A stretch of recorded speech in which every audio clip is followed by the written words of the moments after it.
ఒక్కొక్క పారి పని మీద ఏదన్నా ఊరికి పోతే దగ్గర పట్ల చుట్టాలుంటే ఫోన్ కొడతారు. పోయిన పని కాకున్నా ఆల్చమైన అట్లా కలిసినట్టు ఉంటదని. పని చెప్పునే అయిపోయిందనుకో వాళ్ళ ఊరికి పోయే బస్సు రాగానే వెళ్ళిపోతారు.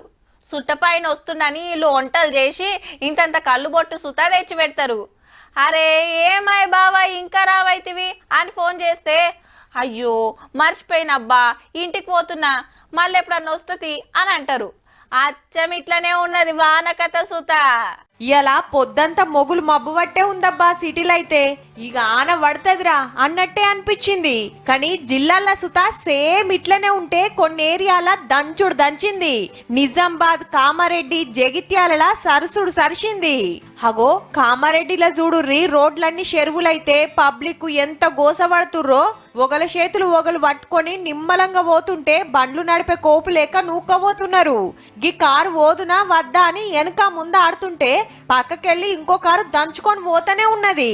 ఇక ఇండ్లకి నీళ్లు చేరి సామాన్లు ఎట్లా తేలుతున్నాయో ఎత్తిపోసుకోలేక అరిగోస పడ్డరు. ఇంకో 4 రోజులకు పాత మహబూబ్ నగర్, జగిత్యాల, సిరిసిల్ల జిల్లాల ఆనలు దంచుకొట్టే కోపున్నదట. మనకి తెలంగాణకు దగ్గరలో 2 ద్రోణులు ఏర్పడినట్టుగా తెలుస్తుంది. మాయిశ్చర్ అట్రాక్షన్ మళ్ళీ క్లౌడినెస్ పెరుగుతుంది. అయితే 7 ఆనమబ్బులు ముందే తెలంగాణ మీద కురుకొచ్చినాయి గాని అనుకున్నంత ఆనవడలే. నిన్న మొన్న అయితే కొట్టిన ఎండలు మొదటి ఆనలు చూసి ఇత్తనాలు పెట్టినోళ్లకు పరిశానే పట్టింది. ఇంతల్నే మళ్ళా వాతావరణం చల్లబడే వరకు ఆనల మీద ఆశ పుట్టింది రైతన్నకు. ఇప్పటికైతే గింతే, గంటైతే ఎట్లుండే తెలియదు మళ్ళా.